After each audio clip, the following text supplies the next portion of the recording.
Say the shadows whisper and the old house grows.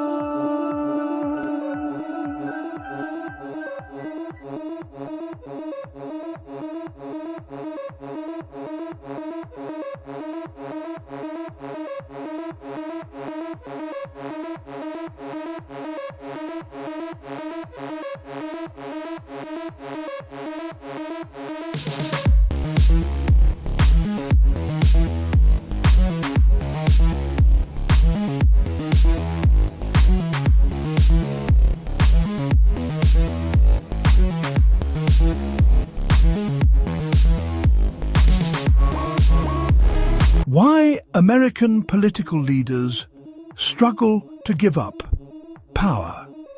A dramatic examination. In American politics, power is supposed to be temporary, a revolving responsibility passed from one leader to the next. But the human mind does not easily surrender what it has fought so hard to obtain. Even in a nation built on term limits, checks and balances, the gravitational pull of political power can be overwhelming. The moment a leader steps into the Oval Office, onto the Senate floor, or into the governor's mansion, they begin a slow transformation. They stop seeing power as a privilege and start seeing it as a necessity. Consider the presidency. The office is designed to remind its occupant of their importance. Military salutes, motorcades, constant security briefings, intelligence reports, and the nation's full attention at every word. When a president leaves office, all of that vanishes overnight. The contrast is brutal.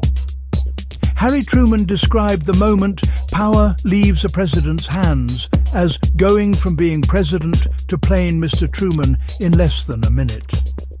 That psychological whiplash is enough to make any leader dread the exit. Even leaders who never openly defy term limits still struggle with the idea of letting go.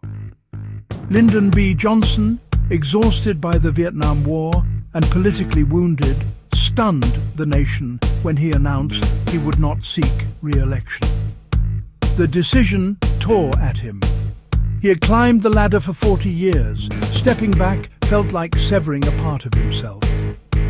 The drama of that moment came not from constitutional constraints, but from the internal war leaders' fight when faced with the end of their era.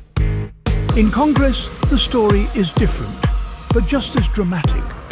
With no term limits and immense seniority perks, lawmakers can hold on to power for decades. Committee chairmanships, donor networks, national influence and media attention create an environment where stepping aside feels like walking away from an empire. Strom Thurmond served until age 100. Robert Byrd died in office after more than 50 years in power.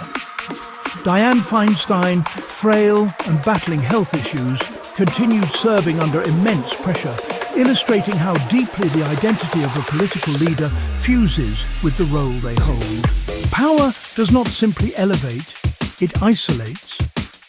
Leaders become surrounded by staff who depend on their status for jobs, careers, and influence. These people push the leader to stay because their own futures are tied to that decision. Inside the White House or Capitol Hill, power becomes a shared ecosystem. American institutions may be strong, but the human mind is fragile. Under the constant glow of cameras, the continuous stream of advisors, and the intoxicating feedback of supporters, leaders begin to believe they are irreplaceable.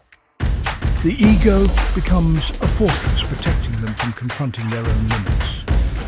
The same psychology seen in authoritarian regimes whispers its temptations even within the boundaries of a democratic system. You are the only one who understands. You are the only one who can finish what you started. Without you, everything will fall apart. Even in recent years, Americans have witnessed how leaders on both sides struggle to give up power. whether through extended court battles, refusal to concede, or behind-the-scenes maneuvering to hold influence even after leaving office. The US may have stable democratic institutions, but the instinct to maintain control is universal.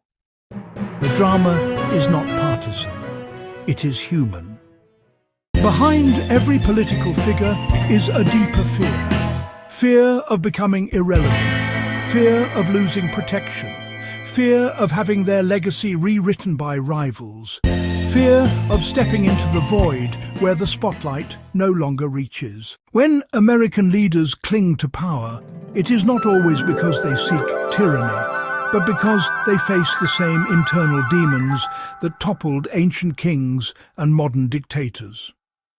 The United States may be built on laws that limit political power, but the human psyche remains untouched by term limits. In the end, the drama of American politics is not just about elections or institutions. It is about the timeless struggle between ambition and humility, influence and mortality, power and the inevitable moment when it must finally be surrendered.